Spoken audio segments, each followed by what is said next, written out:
Kami mempersembahkan renungan Santapan Rohani, terjemahan dari renungan Our Daily Bread.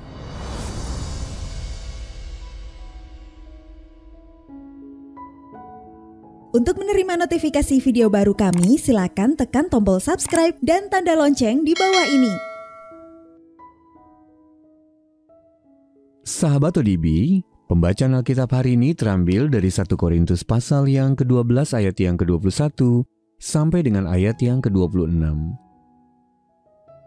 1 Korintus pasal yang ke-12 ayat yang ke-21 sampai dengan ayat yang ke-26.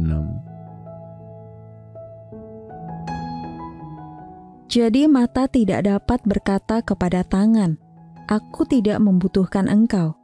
Dan kepala tidak dapat berkata kepada kaki, "Aku tidak membutuhkan engkau."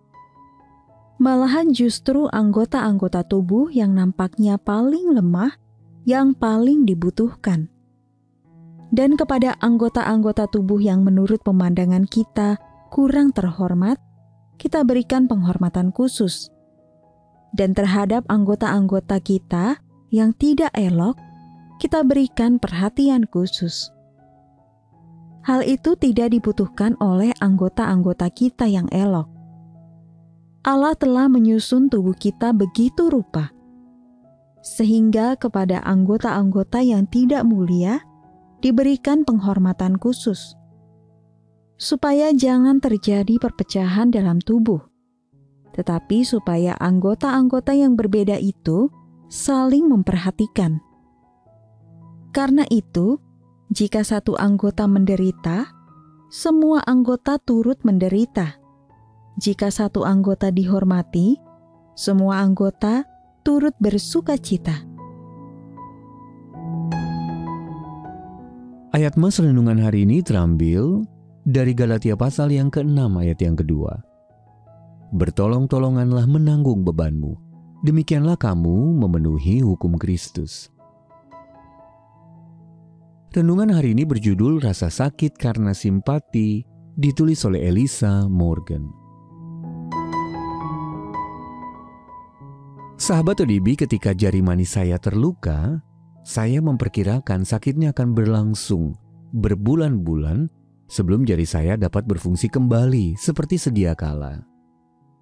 Namun saat saya melakukan latihan yang dianjurkan, ternyata jari kelingking di sebelahnya mulai terasa berdenyut.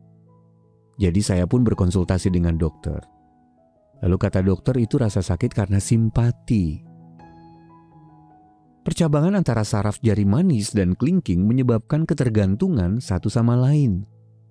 Jika satu jari terasa sakit, maka jari lainnya juga akan merasakan sakit sebagai rasa simpati. Sahabat ODB, Rasul Paulus menggunakan tubuh manusia untuk mengilustrasikan keunikan dan kesatuan umat Allah. Dalam 1 Korintus pasal yang ke-12 ayat yang ke-21 sampai dengan ayat yang ke-26, ia menegaskan arti penting dari masing-masing anggota demi berfungsinya tubuh Kristus secara utuh dan sehat. Kemudian ia mengalihkan perhatiannya kepada kesatuan yang dapat tercapai ketika kita terhubung satu sama lain. Jika satu anggota menderita, semua anggotanya turut menderita. Penjelasan tentang keterhubungan gereja juga digemakan dalam ayat-ayat berikut yang menyatakan bahwa kita harus menangis dengan mereka yang menangis dan saling membantu menanggung beban. Roma pasal yang ke-12 ayat yang ke-15, Galatia pasal yang ke-6 ayat yang kedua dalam versi bahasa Indonesia masa kini. Hari ini saya mengulurkan tangan untuk menyapa seseorang atau mengambil sendok untuk menyiapkan sajian makanan bagi tamu. Saya merasakan ketegangan di jari manis dan kelingking saya. Berbagai bagian tubuh jasmani kita bekerja bersama untuk mengekspresikan rasa sakit dan saling menguatkan demi kesehatan. Saya bersyukur kepada Allah karena Dia membukakan kebutuhan kita untuk terhubung satu dengan yang lain dalam tubuh rohaninya, yaitu gereja, melalui rasa sakit karena simpati.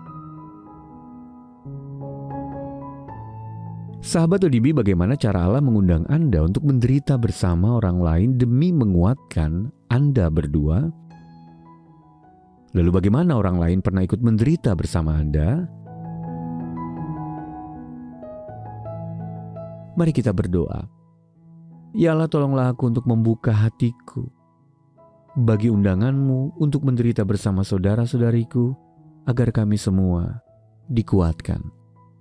Dalam nama Tuhan Yesus kami berdoa. Amin. Mari mendukung pelayanan ini agar kami dapat menjangkau banyak jiwa dengan firman Tuhan yang sanggup mengubahkan hidup.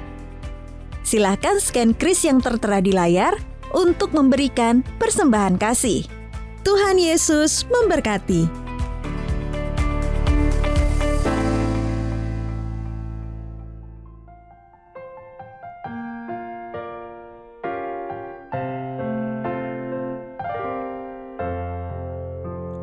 Bila tertimpa bahaya, jalan berduri dan bahaya, ku ingat suatu yang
Kau